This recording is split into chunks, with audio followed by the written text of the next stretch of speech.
Amis internautes, n'oubliez pas de liker, de vous abonner et de cliquer sur la note de notification pour ne rien rater. Au cœur de cette mobilisation historique, une figure s'est particulièrement imposée, celle du ministre conseiller Rachidi Gbadabassi, très influent sur l'échiquier politique du septentrion.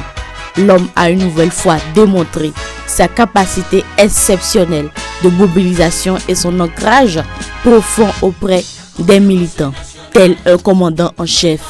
Dès les premières heures de la marche, une immense foule composée de toutes les catégories sociales, nombreuses et déterminées, répondant massivement à l'appel pour la marche de soutien au chef de l'État, s'est mobilisée près de son domicile, sollicitant la présence de leur leader à leur côté, ayant rejoint la marée humaine qui l'attendait.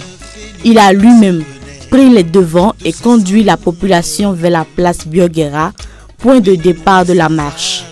Là, il a retrouvé l'honorable Charles Toko, le ministre Adambi, Francis Bian, le maire de Parakou Inoussa Zimé, les responsables des autres partis que sont l'Union Progressiste Le Renouveau, la Force Cori Bénin émergent.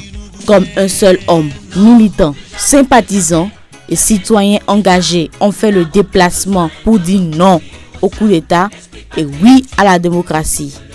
Une démonstration de force populaire du bloc républicain dans la 8e.